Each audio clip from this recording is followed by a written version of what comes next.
I now would like to invite our keynote speaker to the stage. Janine Allis is not your everyday, self-made businesswoman.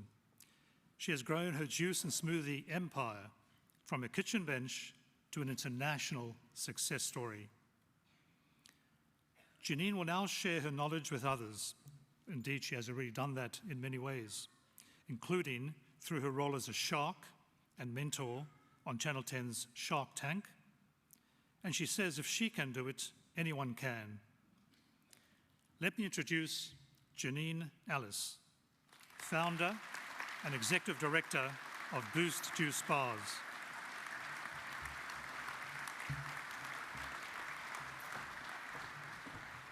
Thank you. Wow, what an honour, and what a great room, and I'm thrilled to be here. You know, first and foremost, congratulations to all the graduates. Look, I was standing at the window and looking out before you guys came in. I saw women with little children, I saw men with old grown-up children, and I saw everyone from, you know, all ages. And you sit down and you ponder what it takes for you to be here today. And the reality is the sacrifices that you make. I mean, most of you have jobs. A lot of you have kids. And to actually commit to this is actually truly inspiring, so congratulations. Look, I thought I'd start with a little bit about me. I want you to take away today that it doesn't matter really where you come from, what you do. It matters about what you do today and move forward. Now, I was born in 65, don't do the sums. And I was born in 65, and I was born to a woman who was a 50s housewife. And for her, she was all about raising me to be the supporter.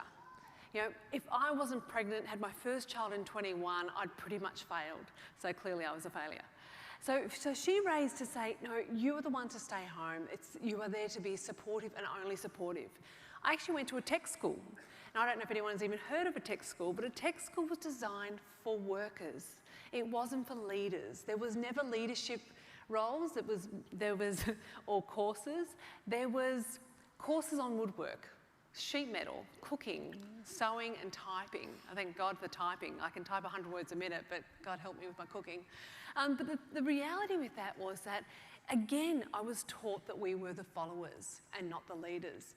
And, you know, I finished school at year 11, and the reason being was there wasn't a year 12. And I didn't go to university because no one went to university. It wasn't even spoken about. You just got on with it. And what I found was that despite the fact that you have an upbringing to say certain things, the reality is you don't have to be that person. And I was, despite the fact that I was born in the era of, you know, the Vietnam War and all this element of change, I wasn't that entrepreneur that stood and sold lemonade at a lemonade stand. I was the one that actually wanted to travel. And, but before then, I thought I'll try a few things. And, you know, I don't know if there's a few people over here 40 or 45, but if you were, you might have seen me in my day where I was a model. And I actually was if I do say so myself, a pretty good model. And I made a few front covers, and particularly if there's any truckies here. I was CB Action, if anyone even knows what CB Action is. Or there's always the dog enthusiast. So, you know, potentially, okay, I admit it, maybe modelling wasn't my thing, but travel was, you know, travel was my thing. And for me, it was all about the adventure. And so for me, when I wanted to go overseas, I had a backpack on my back and an idea that it'll all be fine, and naivety played a huge role in that. And so for me, it was all about travel and excitement. And so, yep, did it all over the world and found myself completely and utterly broke with $40 in my pocket in the south of France. And, you know, you did what 21-year-olds do when you're in the situation where you've cashed your ticket home and you've got no money. You don't care because it'll work out. And sure enough, I talked my way into a job on the south of France as a stewardess on a boat. You know, because I clearly told them I'm from Melbourne, that, you know, Melbourne has a huge yachting industry because, you know, and that I had all this experience on yachting because you've got to remember there was no internet back there and they couldn't check. Now you're screwed, all you guys. You can't do it. So for me, it was actually about, okay, suddenly, yay, I've got all my problems are solved. And 6 weeks later, this guy bought it. So for the next 2 years, I got to hang out with rock stars and movie stars. So for a girl from the burbs who, you know, for me, rock stars and movie stars are superhuman. You know, they're not, there's us and there's them. You know, so for me, suddenly I'm going, oh my God, that's David Bowie singing Space Oddity. And I'm meeting Mick Jagger and Robin Williams and Eric Idle from Monty Python and all of these amazing people. And what I realised is, people were just people. And I think about what I took into business, and one of the things I took into business from travel was that it doesn't matter where you're from. There are really super, super nice mega stars and rich people. And there's some not so nice people. And there's some really super nice farmers and fishermen that used to help us with the fish, and there was not so nice. So when I went to business, when I went to rooms, I didn't feel like I was less than or more than anyone else, despite the fact that they were more educated than me or had more experience. I went in with the student mentality. The student mentality in the sense that I could learn. What can I learn from them? And so that was one of the key things I took away. So for me, you know, the interesting thing is you go, my God, I'm sure some of you are going, oh my God, she worked with David Bowie, how cool. But guess who cleaned the toilets? That was me. Look, I found out I was travelling for 2 years, and I returned back. I told my mum actually before I left, you know, that I was coming back 3 months later, and I actually returned 7 years later with a 2-year-old. So from that relationship, I know, karma, I've got kids now, they're killing me. So from that relationship that I had on the boat, that for that was, I was in a situation where I had a lovely man, but he wasn't my man. So I returned back to Australia with my beautiful little 2-year-old son, Samuel, and was living back in Baronia. So here I am at 27 years old, starting again, literally again. And through contacts and all the tenacity that I had, I got myself once again a job working with movie stars and rock stars, well, movie stars. And so I was a publicist at a company called United International Pictures. And so once again, this time I was actually hanging out with them and really sort of socialising with them. So I learned how important that was, that people were just people once again. But really, I'm going to talk to you about some of my 4 tips on actually what I believe and what I've learned over the last 20 years in business. But one of the key things that happened when I worked for UIP is I met my partner, Jeff. And he was, and we had 3 beautiful children. And I got to a point where I didn't want to work for someone again. I wanted to create my own destiny because I think naivety played more of a part in me being successful because I didn't know what I didn't know than actually anything else. So we said, okay, we'll start a business. And quite often, if you pick up any business book, you'll actually read about all their failures before there was any successes, and we were the same. So the first thing was we thought, okay, I'm a publicist, he's in radio, let's tour comedians. Right? Had no experience in that again, but hey, what does that stop me? I was a nanny in France, it didn't stop me because I had no experience in babies, particularly when I put the nappy on the wrong way. And so suddenly I'm here touring a comedian, and we were promised from a guy in New York that we were going to get Robin Williams and Eric Idle, and 9 months later we got a guy called Bob Smith. So that didn't make any money. Then we tried publishing, that didn't make any money. But it was actually on a trip to America that I actually saw the juice and smoothie category. And I had that idea of, wouldn't it be good if? And a lot of good ideas start that way. Vaughan, I was waiting for that idea, Vaughan, but didn't come. But I'm sure he has a wouldn't it be good if? Wouldn't it be good if I could actually get more fruit and vegetables into people's diet? Wouldn't it be good if I could actually go out of my home and get something healthy? And so where are we now? And it has been an absolute blast. We've done about $3 billion worth of sales since inception. We've got 95% awareness rate, which in 5 years. And the reason I'm excited about that is we had no money to market. We had nothing. We had to sell our family home to actually fund the business. Actually, I'll tell you a quick story.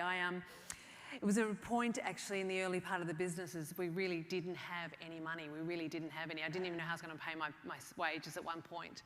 And that same week, I actually hit the BRW Rich List in Young, and it was hysterical because we'd sold a family home, had no money, and apparently I'd made this, this thing, got to believe the media. And I actually did go shopping, and I brought all these bags home. My husband went, "What are you doing?" I said, "Apparently I can afford it." Evidence. But look, I want to give you today the 4 things that I've learned in the last 20 years. And I'm going to talk about edit, innovate, the art of not knowing, and a little bit what Vaughan touched on, which is love what you do. I'm going to start first and foremost with edit. As you go through your business journey and you become the student, then you start to become the teacher. As a teacher, you know that you need to continue to learn. And I think earlier, about 5 years ago, I used to say the thing you need to be successful in business and in life is to, hire well, know your numbers, do a business plan, all of these, and all of those things are right. I then had a moment where I sat back and I went, actually, before you do all that, before you start that, there is one thing you need to do. It's marry well. And Vaughan touched on it. He mentioned his wife. And doesn't mean you can be successful if you're single. Of course you can be. And if you've married a dud, yes, you can be successful, right? You can, right? But the reality is, for you guys to do what you've done, you need the support of the ones the closest and dearest to you. For me to be able to do what we did, I had 3 young kids at home. I was travelling 3 months a year. We sold our family home. We were all in. And without support of the people closest to us, you just can't do it. So set yourself up for success. So when I say edit, what I mean is there is people around you that drag you down. Surround yourself with great people. If you've chosen a dud wife or husband, there's divorce. You'll be fine, right? All other things. Right? So really, set yourself up to succeed. It's so good if you can, it's so much sweeter a journey to do it with people you love. Second thing you cannot, in this day and age, not think about innovation. We are in an era now that we have never been before. That what we've done the last 50 years won't work in the next 10, in the next 5, next year. It won't. And I can leave you with this, the 7 most expensive words in business. And if you hear them in your business, and if you hear them in what you're doing, you need to then stop and think. The 7 most expensive words in business, we have always done it that way. We are in a new era. Airbnb has no real estate. We've got all of these businesses that are completely changing how we do business. And we've in an era also that we've never before in history has innovation offered promise to so much, to so many in such a short period of time, and it's true. What innovation has done is so exciting. The change is ridiculous. Next year, 2019, if you have a spare $612,000, you can buy a flying car. In 1960s, it was the Jetsons and Chitty Chitty Bang Bang. We are now in an era where you can buy a flying car, and let alone all the other millions of things that we can do right now. New Zealand are going to have flying taxis next year. We are in a time of change, and so in business, we have to change. The next one I want to talk to you about is the art of not knowing. Now, I can absolutely tell you right now that I am talking to the converted in this room, because you already get that knowledge is the zest of life. Knowledge is what we are here for. And the older I get, the more I know I don't know, and the more I'm sitting here and wanting to get the knowledge from wherever I can. You guys get that. It's easy. It is so much easier for you guys to say, I haven't got time. I'm learning enough in the work, but you wanted to know more. And so the people in this room forget that you've done an MBA and you've done other degrees in this room. The fact that you have an open mind, a curious mind, and you want to know more, that's success in itself. And not only that, that you actually went and, despite the fact it was hard, despite the fact I'm sure there was times you went, God, can I delay it? Can I, it's just I haven't got the time for it. You're stuck at it. So you are in a room today of like-minded people who are prepared to make it a little bit hard. When it's a little bit hard, they just keep pushing. So, as I said, I'm honoured to be in the room with you guys. The final one I want to talk to you about is what Vaughan touched on, which is love what you do. You know, I think it was Steve Jobs that actually said that. And someone says to me, he said, Janine, are you ever going to retire? I said, why would I retire for something I love? I'm never going to retire. They want me to, but I'll be kicking and screaming and hanging on there. You know, I don't see about life balance. I just see it as life. Yeah, and so because I've found the balance of the love, and I love the business. I love teaching. I love mentoring. I love helping the businesses on Shark Tank. You know, so I'm really, really fortunate. But I think one of the things that with you guys is that one of the things I've learned is that quite often we say no really quickly. Yeah, and you could have all said, no, I haven't got time for an MBA. No, I haven't got time for study. No, and in actual fact, people they say, you know, they who know everything say that we get 5 or 6 great opportunities put in our lap in our lifetimes. And often it's just so easy to say no. So what I'm saying to you is instead of saying no, let's say yes. Guys, thank you so much for having me. And once again, congratulations on this extraordinary thing you've achieved. And once again, I'm honoured to be in this room. Thank you very much.